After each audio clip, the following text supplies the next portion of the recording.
മതവും ആധുനിക സംസ്കാരവും അല്ലെങ്കിൽ ആധുനിക മനുഷ്യനും പഴഞ്ചൻ മതങ്ങളും ഏവർക്കും സ്വാഗതം. ഈ വിഷയത്തിൻ്റെ ശീർഷകം പരിഗണിച്ച് ഞാനൊരു യൂണിവേഴ്സിറ്റി പ്രബന്ധം അവതരിപ്പിക്കാൻ പോകുന്നുവെന്ന് ദയവായി കരുതരുത്. അതല്ല ഉദ്ദേശം. നമ്മുടെ ഏവരുടെയും സാധാരണ ജീവിതത്തെ നിരന്തരം ബാധിക്കുന്ന ഒരു യാഥാർത്ഥ്യത്തെ ഒരു ചെറിയ തോതിൽ പരിചയപ്പെടുക മാത്രമാണ് നമ്മുടെ ലക്ഷ്യം.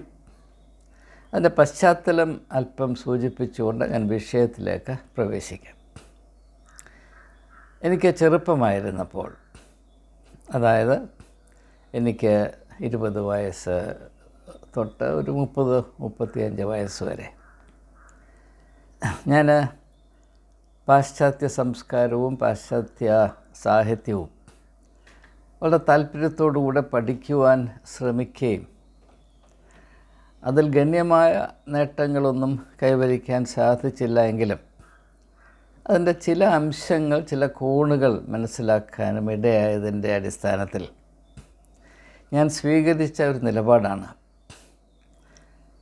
പ്രത്യേകിച്ച് 19-ാം നൂറ്റാണ്ടിൻ്റെ ലോക ദർശനത്തെ ആസ്പദമാക്കി ആധുനിക മനുഷ്യൻ ശാസ്ത്രീയ സാങ്കേതിക സംസ്കാരത്തിൽ വസിക്കുന്നവനായതുകൊണ്ട്, സയൻറ്റിഫിക് ടെക്നോളജിക്കൽ കൾച്ചർ, അവൻ കാലക്രമേണ മതത്തിൻ്റെ സ്വാധീനത്തിൽ നിന്ന് സ്വാതന്ത്ര്യം പ്രാപിച്ച്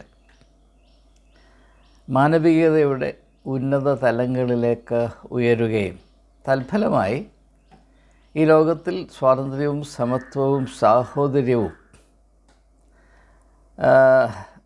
സ്ഥിരമായ അടിസ്ഥാനത്തിൽ സ്ഥാപിക്കപ്പെടുകയും ചെയ്യുമെന്ന ഒരു ശുഭാപ്തി വിശ്വാസം ഞാൻ ആർജിച്ചിരുന്നു. അതിനുവേണ്ടി സ്വപ്നം കണ്ടിരുന്നു. ഞാനെൻ്റെ വിദ്യാഭ്യാസ മേഖലയിലെ സേവനത്തിൽ കൂടെ ആ ഒരു വലിയ ലക്ഷ്യം പ്രാപിക്കുവാൻ സാധിക്കേണ്ടതിന് വേണ്ടി എന്നാൽ കഴിയുന്നത് എന്തൊക്കെ ചെയ്യാം എന്ന് അന്വേഷിച്ചിരുന്നു. അപ്രകാരമാണ് ഞാൻ എൻ്റെ ക്ലാസ്സുകൾ എടുത്തിരുന്നത്. എൻ്റെ വിദ്യാർത്ഥികളെ പരീക്ഷയിൽ സമർത്ഥമായ പ്രകടനം കാഴ്ചവെക്കുന്നതിന് വേണ്ടി ഞാൻ ഒരിക്കലും പരിശീലിപ്പിക്കാൻ ശ്രമിച്ചിട്ടില്ല. എന്നാൽ ഉത്തമ പൗരന്മാരായും ഏതാണ്ട് ആന്തരികമായ വിടുതൽ പ്രാപിച്ച വ്യക്തികളായും സങ്കുചിതമായ ചിന്തകൾക്ക് അതീതമായി മനുഷ്യ സാഹോദര്യത്തെ അതിൻ്റെ ഒരു നേരിയ തോതിലെങ്കിലും സ്വീകരിക്കുകയും അതിനനുസരിച്ച് പ്രവർത്തിക്കുകയും ചെയ്യുവാനുള്ള ക്ഷമത പ്രാപിപ്പാൻ എൻ്റെ വിദ്യാർത്ഥികൾക്ക് എപ്രകാരം സാധിക്കുമെന്നൊരു അന്വേഷണത്തിൽ കൂടെയാണ് ഞാൻ ആംഗലേയ സാഹിത്യം പോലും പഠിപ്പിച്ചത് എന്ന് ഈ സമയത്ത് ഞാൻ ഒന്ന് അനുസ്മരിച്ചു പോവുകയാണ്. അത് നമ്മുടെ വിഷയവുമായി ബന്ധമുള്ളത് കൊണ്ട് മാത്രം. അപ്പോൾ അന്ന് ഞാൻ വച്ചു പുലർത്തിയൊരു വലിയ സങ്കല്പമാണ്, ശാസ്ത്രം ജയിക്കും, മതം തോറ്റുപോകും. എന്നാൽ അതിനുശേഷമുണ്ടായ കഴിഞ്ഞ 50 വർഷത്തെ അനുഭവത്തിൽ അങ്ങനെ ഉണ്ടായില്ല. ശാസ്ത്രത്തേക്കാൾ കൂടുതൽ മതം ഇന്നും മനുഷ്യരെ സ്വാധീനിച്ചുകൊണ്ടേയിരിക്കുന്നു.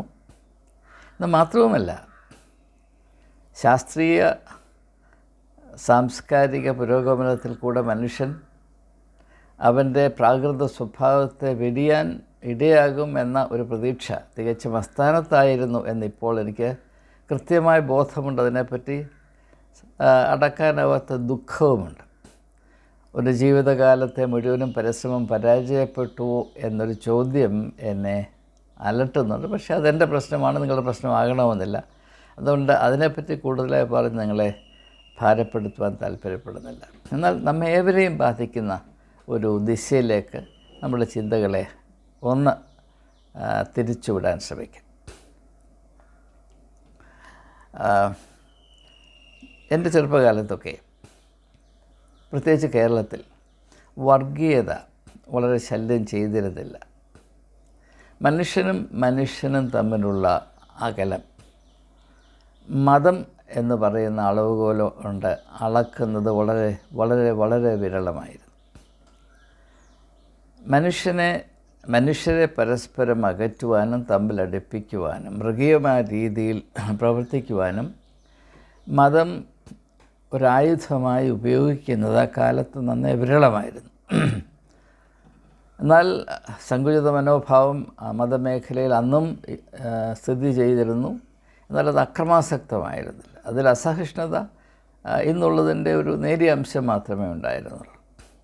അപ്പോൾ എന്തുകൊണ്ടാണ് ഈ കഴിഞ്ഞ നൂറ്റാണ്ടിൽ മതം മുഖാന്തരം മനുഷ്യൻ കൂടുതൽ മൃഗീയമായി ചിന്തിക്കുകയും പ്രവർത്തിക്കുകയും അക്രമാസക്തമാകുകയും ചെയ്യുന്നത് എന്നതെന്നെ നന്നേ അലട്ടുന്ന ഒരു ചോദ്യമാണ്. ആ ചോദ്യത്തെപ്പറ്റി നിങ്ങൾക്കും താല്പര്യം ഉണ്ടായിരിക്കുമെന്ന് ഞാൻ കരുതുകയാണ്. അതുകൊണ്ടാണ് ചിന്തകൾ നമുക്ക് പങ്കിടുവാൻ അനുയോജ്യമാണ് എന്ന് ഞാൻ തീരുമാനിക്കാൻ കാര്യം. ഈ കാലഘട്ടത്തിൽ സംഭവിച്ചത്, ഞാൻ കേരളത്തിൻ്റെയും അതിന് ഉപരി ഭാരതത്തിൻ്റെയും പശ്ചാത്തലത്തിൽ നിന്നുകൊണ്ടാണ് സംസാരിക്കുന്നത്. അത് മനസ്സിൽ വെച്ചുകൊണ്ടാണ് സംസാരിക്കുന്നത്. ഈ 50 വർഷത്തെ നമ്മുടെ ഐതിഹാസിക യാത്ര, ഹിസ്റ്റോറിക്കൽ ജേർണി നാം പരിഗണിക്കുമ്പോൾ ഒരുപക്ഷെ സംഭവിച്ചൊരു പ്രധാനപ്പെട്ട മാറ്റം നാഗരിക സംസ്കാരത്തിൻ്റെ വലിയ മുന്നേറ്റമാണ്. The tremendous ascendancy of the urban culture.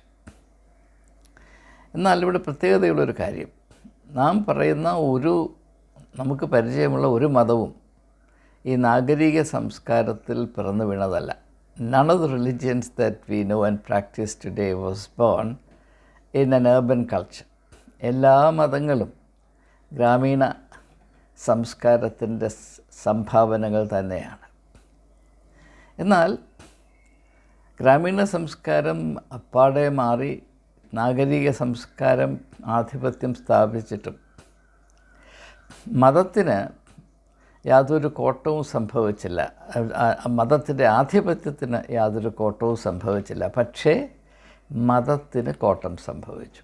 ഇതാണ് ഏറ്റവും പ്രധാനമായി എനിക്ക് നിങ്ങൾ ശ്രദ്ധയിൽപ്പെടുത്താനുള്ളത്. മതത്തിൻ്റെ ആധിപത്യത്തിന് കോട്ടം സംഭവിച്ചില്ല എന്ന് മാത്രമല്ല, മതത്തിൻ്റെ ആധിപത്യം പൂർവാധികമായി വർദ്ധിച്ചു. മതത്തിൻ്റെ ബലപ്രയോഗം, സ്വാധീനം, ശക്തി, അക്രമാസക്തി പൂർവാധികമായി വർദ്ധിക്കുകയും മതത്തിന് കോട്ടം വരികയും ചെയ്തു. ഇത് നാം പ്രത്യേകമായി ശ്രദ്ധിക്കേണ്ട ഒരു കാര്യം തന്നെയാണ്. അത് മനസ്സിലാക്കുന്നതിന് വേണ്ടി നമുക്ക് ശ്രമിക്കാം. ഇപ്പം ഞാൻ ഒരു ക്രിസ്തീയ ബാക്ക്ഗ്രൗണ്ടിൽ നിന്ന് സംസാരിക്കുമ്പോൾ എനിക്ക് പരിചിതമായത് യേശുവിൻ്റെ മാതൃകയും പരിശുദ്ധ ശുശ്രൂഷയുമാണ്. പക്ഷേ ഈ പറയുന്ന മർമ്മം എല്ലാ മതങ്ങൾക്കും പ്രസക്തമാണ്. അതുകൊണ്ട് മറ്റുള്ള മതങ്ങളിലുള്ള വിശ്വാസികൾ എന്നെ കേൾക്കുന്നുണ്ടെങ്കിൽ അവർ ഞാൻ പറയുന്ന ഈ തത്വങ്ങൾ, ഈ പ്രിൻസിപ്പിൾസ് ആൻഡ് പാറ്റേൺസ് അവരുടെ ബാക്ക്ഗ്രൗണ്ടിനോട് പ്രകാരം ചേർന്ന് നിൽക്കുന്നു എന്ന് അവർ അന്വേഷിക്കണമേ എന്ന് വിനീതമായി ഏവരോട് ഞാൻ ഈ തരുണത്തിൽ അപേക്ഷിക്കുകയാണ്. നമുക്ക് മുൻപോട്ട് പോകാം. ഗ്രാമീണ സംസ്കാരത്തിൽ വസിക്കുന്ന ആളുകൾക്ക്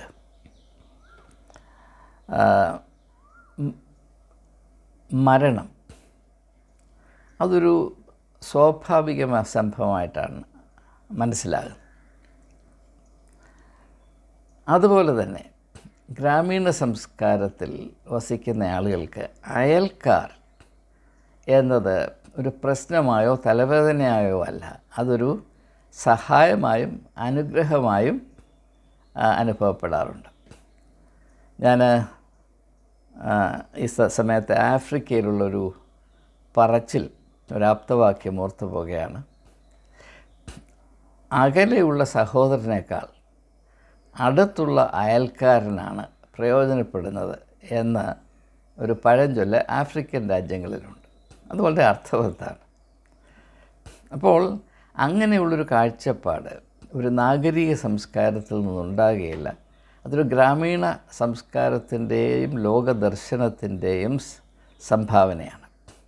അങ്ങനെയുള്ളൊരു കാഴ്ചപ്പാടിലാണ് മതങ്ങൾ എല്ലാം തന്നെ ഉടലെടുത്തിട്ടുള്ളതും രൂപീകരിക്കപ്പെട്ടിട്ടുള്ളതും. അപ്പോൾ യേശുവിൻ്റെ ഉപമകൾ നിങ്ങൾ ശ്രദ്ധിച്ചാൽ അത് മുഴുവനും പ്രകൃതിയിൽ നിന്നെടുത്തിട്ടുള്ളതാണ്. നാഗരിക സംസ്കാരത്തോടെ യോജിച്ച് നിൽക്കുന്ന അല്ലെങ്കിൽ ആ പശ്ചാത്തലത്തിൽ നിന്ന് അടർത്തിയെടുത്ത ഒരനുഭവവും ഒരു ഉപമയും യേശുവിൻ്റെ പഠിപ്പീരിലില്ല എന്നത് സ്പഷ്ടമാണ്. അതെടുത്ത് പറയേണ്ട ആവശ്യമില്ല. കാരണം യേശു അങ്ങനെയുള്ള ഒരു സാഹചര്യത്തിലല്ല വസിച്ചത്, പ്രവർത്തിച്ചത്. അങ്ങനെ ഉള്ള അവസ്ഥയിൽ വസിക്കുന്ന ആളുകളോടല്ല യേശു സമ്പാദിച്ചത്. അതുകൊണ്ട് നാഗരികമായ ഒരു ചുവയും യേശുവിൻ്റെ ഒരു പ്രസ്താവനയിലും ഉണ്ടാകുവാൻ യാതൊരു സാധ്യതയുമില്ല എന്ന് നമുക്കറിയാം. അതിൻ്റെ തന്നെ ഒരു അംശമായി നാം കാണേണ്ടത് യേശുവിൻ്റെ പരസ്യ ശുശ്രൂഷ വെളിംപ്രദേശത്ത് മാത്രമായിരുന്നു. ഇപ്പോൾ മതങ്ങളെല്ലാം തന്നെ മനുഷ്യനിർമ്മിതമായ 4 ഭിത്തികൾക്കുള്ളിലാണ് സംഭവിക്കുന്നത്. എന്നാൽ ഒരു മതവും അതിൻ്റെ ആവിർഭാവത്തിൽ അങ്ങനെ 4 ഭിത്തികൾക്കുള്ളിൽ പിറന്നു വീണതോ വളർന്നു വന്നതോ അല്ല. അത് വിശാലമായ ഒരു സാഹചര്യത്തിൽ പിറന്നു വളർന്നതാണ്. അതിനോടനുബന്ധിച്ച് മനസ്സിലാക്കേണ്ടത് അതുകൊണ്ട് തന്നെ എല്ലാ മതങ്ങളും അവയുടെ ആവിർഭാവത്തിൽ മനുഷ്യരോടും മനുഷ്യജാതിയുടെ ജീവിത അവസ്ഥകളോടും ജൈവമായ ബന്ധം പുലർത്തിയിരുന്നു. Organic relationship with human beings as individuals and in their human condition. The human condition, മനുഷ്യൻ്റെ അവസ്ഥ. എന്നാൽ നാഗരികതയിൽ അങ്ങനെയല്ല എന്ന് നമുക്കറിയാം. ഒരു പട്ടണത്തിൽ വ്യക്തികളില്ല. ഒരു പട്ടണത്തിൽ മനുഷ്യൻ്റെ അവസ്ഥ എന്താണെന്നതിനെപ്പറ്റി വ്യക്തമായ ആർക്കും ഒരു ബോധവുമില്ല.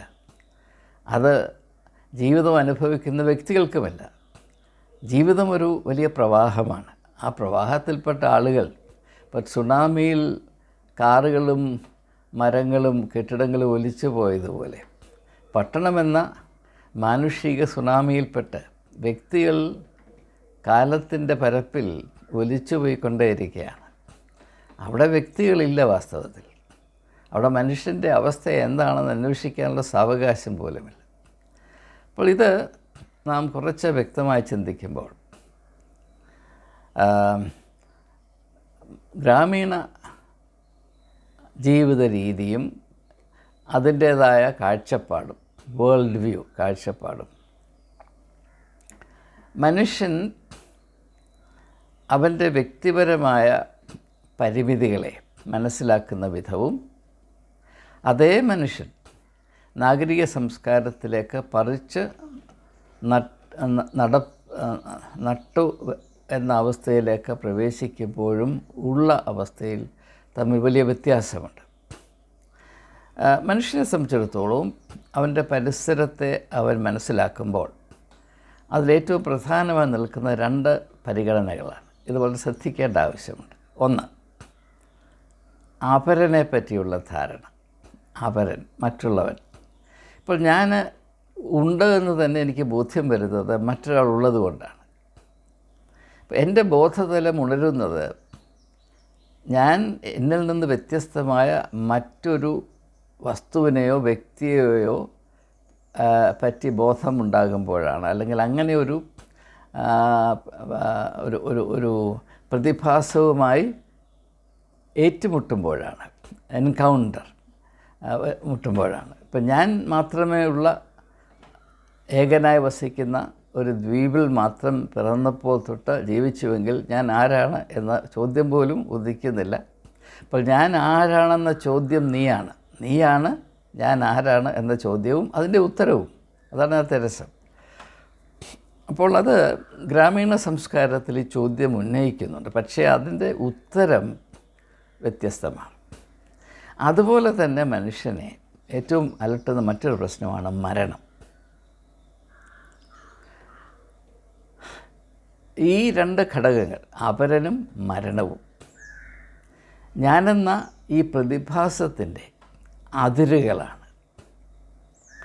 ഇതിനെ നാം എങ്ങനെ മനസ്സിലാക്കുന്നു? ഇതനുസരിച്ചാണ് വാസ്തവത്തിൽ മതങ്ങൾ രൂപീകരിക്കപ്പെടുന്നത്. നാം പലപ്പോഴും വിചാരിക്കും ദൈവമെന്ന സങ്കല്പമാണ് മതത്തിൻ്റെ ഏറ്റവും നിർണായകമായ ഘടകം. അങ്ങനെയല്ല. മരണവും അപരനുമാണ്. ഈ 2 കാലിലാണ് എല്ലാ മതങ്ങളും സഞ്ചരിക്കുന്നത്, അതിനെ രണ്ടിനെയും കൂട്ടി മുട്ടിക്കുന്ന പാലമായിട്ടാണ് മനുഷ്യൻ ദൈവത്തെ സങ്കല്പിക്കുന്നത്, അറിയുന്നത്, ഉപയോഗിക്കുന്നത്. അപ്പോൾ ഈ ഒരു യാഥാർത്ഥ്യം മനസ്സിലാക്കി കഴിയുമ്പോൾ എന്തുകൊണ്ടാണ് 19-ാം നൂറ്റാണ്ടിലും 20-ാം നൂറ്റാണ്ടിൻ്റെ ആദ്യഭാഗത്തും പാശ്ചാത്യ ഗോളത്തിൽ മനുഷ്യൻ ചിന്തകർ, ശാസ്ത്രജ്ഞന്മാർ തൊട്ട് സാംസ്കാരിക നേതാക്കന്മാർ വരെയുള്ള ആളുകൾ, ചരിത്രകാരന്മാർ, തത്വചിന്തകന്മാർ, ദാർശനികന്മാർ, ഇവരൊക്കെ അന്ന് പ്രതീക്ഷിച്ചതുപോലെ ശാസ്ത്രത്തിൻ്റെ ഈ പുരോഗതിയിൽ മതം പിന്നോട്ട് പോകുമെന്നും മതത്തിൽ നിന്ന് മനുഷ്യൻ വിമുക്തി പ്രാപിച്ച് അവനൊരു പുതിയ മാനവികത കണ്ടെത്തും എന്ന ഈ പ്രത്യാശ അലസിപ്പോയ ഗർഭം പോലെയായി തീർന്നത് എന്നത് നമുക്ക് തിരിച്ചറിയേണ്ട ഒരാവശ്യമുണ്ട്. ഞാനതിനെ മനസ്സിലാക്കുന്നത് ഇങ്ങനെയാണ്.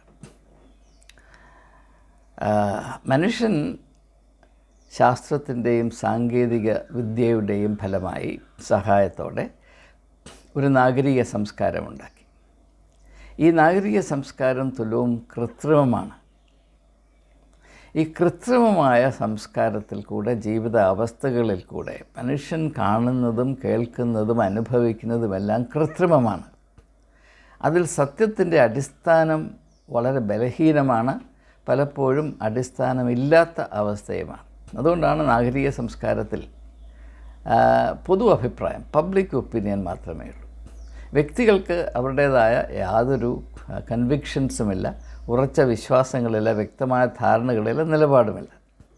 മറ്റുള്ളവരെന്ത് പറയുന്നു അതനുസരിച്ച് മാത്രമാണ് നിലപാട്. അപ്പോൾ അതുകൊണ്ട് ഞാനിപ്പോൾ ഒരു പട്ടണത്തിൽ, ഞാൻ 45 വർഷം ഒരു പട്ടണത്തിൽ വസിച്ച വ്യക്തിയാണ്. ഒരു പട്ടണവാസിയായ വ്യക്തിക്ക് അവൻ്റെ അയൽക്കാരൻ ആരാണ് എന്ന് വാസ്തവത്തിൽ അവനല്ല തീരുമാനിക്കുന്നത്. അതവന് ബാഹ്യമായ ഘടകങ്ങളാണ് തീരുമാനിക്കുന്നത്.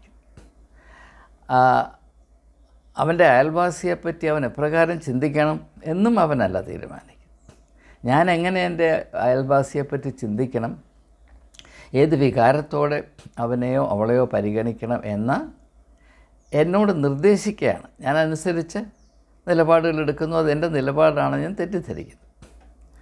അതുപോലെ തന്നെ മരണം ഒരു അൺനാച്ചുറൽ ഇവൻ്റാണ്.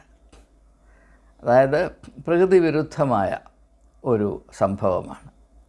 അതിനെ എത്ര മാത്രം മാറ്റി നിർത്താൻ കഴിയുന്നു, ജീവിതം എത്രമാത്രം വലിച്ചു നീട്ടാൻ സാധിക്കുന്നു, അതാണ് ഏറ്റവും വലിയ നേട്ടം.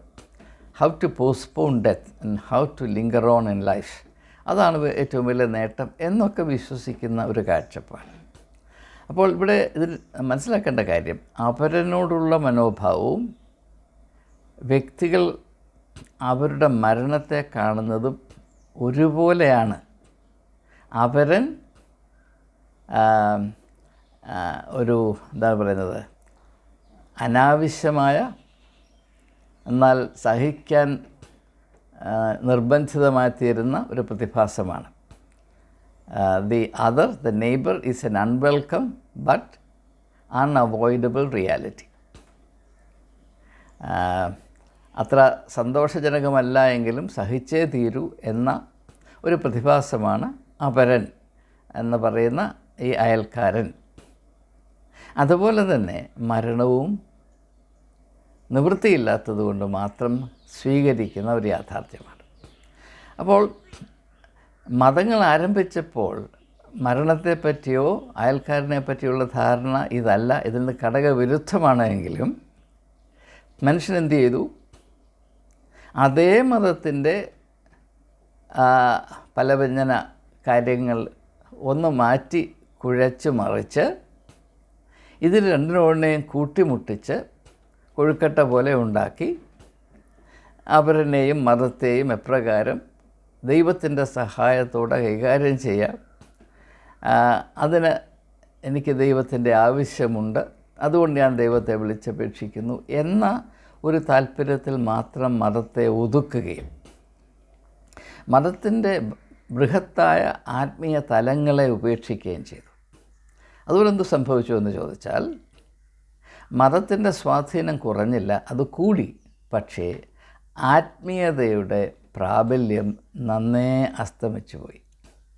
അതുകൊണ്ട് ഞാൻ സൂചിപ്പിച്ചതുപോലെ 19-ാം നൂറ്റാണ്ടിലും 20-ാം നൂറ്റാണ്ടിൻ്റെ ആദ്യ ദശകങ്ങളിലും പാശ്ചാത്യ സംസ്കാരത്തിൽ ആളുകൾ വിശ്വസിച്ചിരുന്നത് പോലെ മതത്തിൻ്റെ ആധിപത്യം കുറയാനിടയായില്ല, മതത്തിൻ്റെ ആധിപത്യം കൂടി.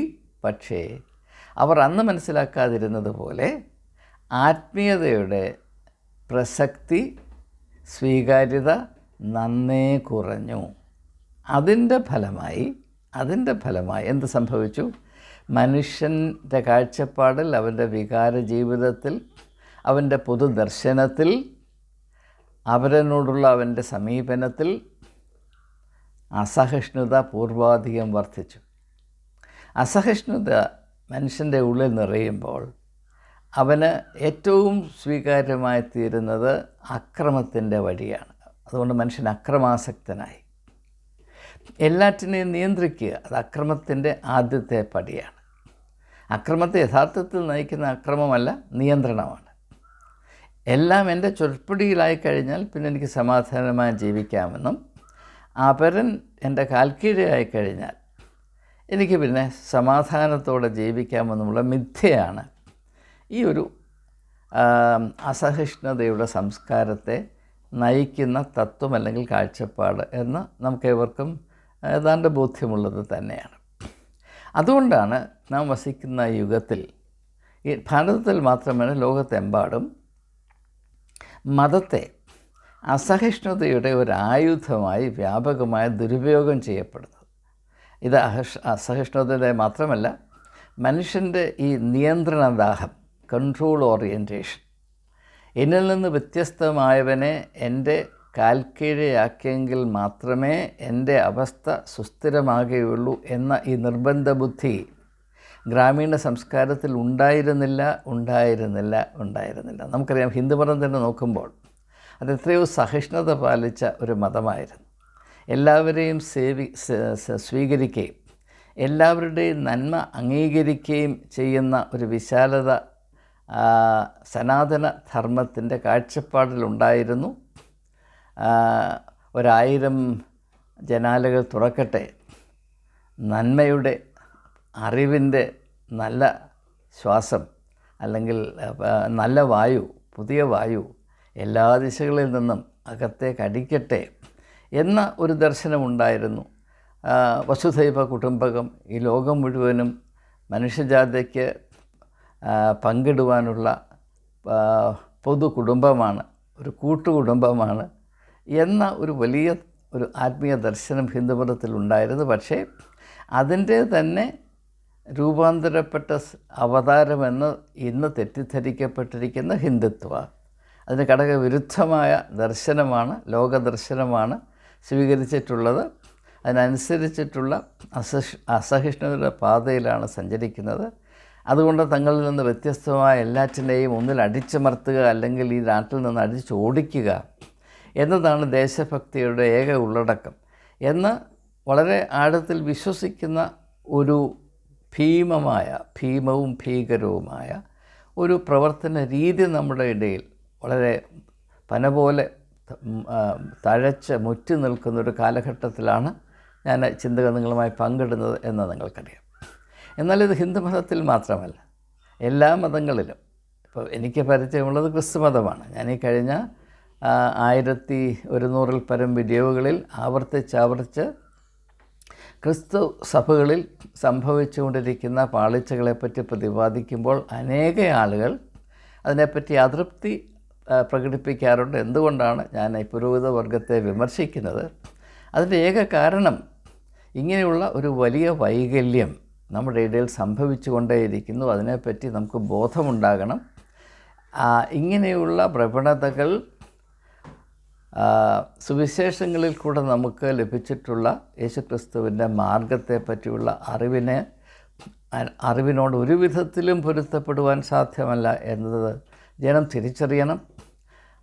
അല്ലാത്തിടത്തോളം കാലം നാം പാലിക്കുന്നത് ക്രിസ്തുവിൻ്റെ മാർഗമല്ല, ക്രിസ്തു മതമെന്ന് പറയാമെങ്കിലും ക്രിസ്തു മതം ക്രിസ്തു മാർഗത്തിൻ്റെ ശത്രുവായി തീരുന്ന ഒരു ശോചനീയമായ അവസ്ഥ നമ്മുടെ ഇടയിൽ സ്ഥിതി ചെയ്യുന്നു എന്നേവരും ദയവായി മനസ്സിലാക്കണം.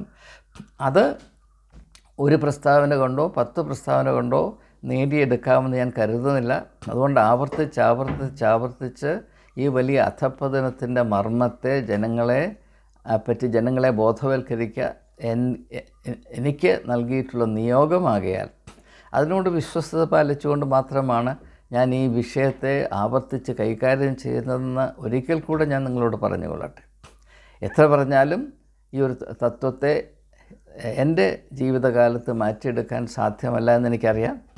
നിങ്ങളുടെ ജീവിതകാലത്തും പൂർണ്ണമായിട്ട് അതുണ്ടാകുകയില്ല. പക്ഷേ നാം ഏവരും നന്നേ ശ്രമിക്കുകയും സധൈര്യം ഈ ലക്ഷ്യപ്രാപ്തിക്ക് വേണ്ടി സാഹസികമായി ഏതു വില കൊടുത്തും അധ്വാനിക്കുകയും നിലപാടുകൾ എടുക്കുകയും ചെയ്യേണ്ട കടമ നമുക്കുണ്ട് എന്നീ സമയത്ത് ഞാൻ ഓർമ്മിപ്പിക്കുകയാണ്. അതുകൊണ്ട് ഒരു വലിയ മാറ്റമുണ്ടായി. ഈ മാറ്റം അധപ്പതനത്തിൻ്റെ മാർഗ്ഗമാണ്. യേശുവിൻ്റെ ഭാഷയിൽ പറഞ്ഞാൽ വിശാലമായ വഴിയിൽ കൂടെ ആളുകൾ സഞ്ചരിക്കുകയാണ്. ആ യാത്ര ചെന്ന് അവസാനിക്കുന്നത് നിത്യനാശത്തിലാണ് എന്ന് തിരിച്ചറിയുവാൻ മനുഷ്യന് കഴിവില്ല. ആ ഒരു ബോധവൽക്കരണം ജനങ്ങൾക്ക് സംഭാവന ചെയ്യുകയാണ് വാസ്തവത്തിൽ സഭകൾ ചെയ്യേണ്ടത്. പക്ഷേ ഇപ്പോൾ സഭകൾ ആ വിശാലമായ വഴിയിൽ ജനങ്ങളെ കൂട്ടമായി അടിച്ചുകൊണ്ട് പോകുന്ന സമർത്ഥമായ പരിപാടി നടത്തിക്കൊണ്ടിരിക്കുമ്പോൾ അംഗമിങ്ങും ഒറ്റപ്പെട്ട ചില ശബ്ദങ്ങളെങ്കിലും, സ്നാപക യോഹന്നാൻ്റെ ഭാഷയിൽ പറഞ്ഞാൽ മരുഭൂമിയിൽ വിളിച്ചു പറയുന്നവൻ്റെ വാക്കെന്ന പോലെയെങ്കിലും ചില സ്വരങ്ങൾ, ശബ്ദങ്ങൾ ഉയരേണ്ട ആവശ്യമുള്ളത് കൊണ്ടാണ് നാം ഇപ്രകാരം ഒരു കൂട്ടായ്മയായി കടന്നു വന്നിരിക്കുന്നത് എന്ന് സൂചിപ്പിക്കുന്നു. അതുകൊണ്ട് നാം വളരെ വ്യക്തമായി മനസ്സിലാക്കേണ്ട കാര്യം, ആധുനിക സംസ്കാരം വിജയിച്ചതുകൊണ്ട് അല്ലെങ്കിൽ ആധിപത്യം സ്ഥാപിച്ചതുകൊണ്ട് അവരുടെ പുരാതനമെന്ന് എല്ലാവരും വിചാരിക്കുന്ന മതസങ്കല്പങ്ങൾ അസ്തമിക്കുകയല്ല ചെയ്യുന്നത്. പിന്നെയോ അതിൽ പണ്ടുണ്ടായിരുന്ന മാനവികതയുടെ വെളിച്ചം നശിച്ചിട്ട് കിരാതമായ മൃഗീയമായ വികാരങ്ങളും ബാലിശമായ ഭീതികളും അതിൽ നിന്ന് സംഭവിക്കുന്ന വൈകല്യങ്ങളും കൊണ്ട് മാത്രം മനുഷ്യൻ അവൻ്റെ ജീവിത അവസ്ഥകളെയും പ്രത്യേകിച്ച് അപരനെയും അയൽക്കാരനായ അപരനെയും അവൻ്റെ തന്നെ അന്തിമ ഫുൾ സ്റ്റോപ്പായ മരണത്തെയും കാണുന്നു. ഇത് രണ്ടിലും യാതൊരു അർത്ഥവും കാണുന്നില്ല. അതുകൊണ്ട് തന്നെ മരണത്തോടും അയൽക്കാരനോടുമുള്ള നിരന്തരമായ അമർഷവും സംഘർഷവും കഴിയുമെങ്കിൽ രണ്ടും ഇല്ലാതാക്കാൻ എപ്രകാരം കഴിയും എന്ന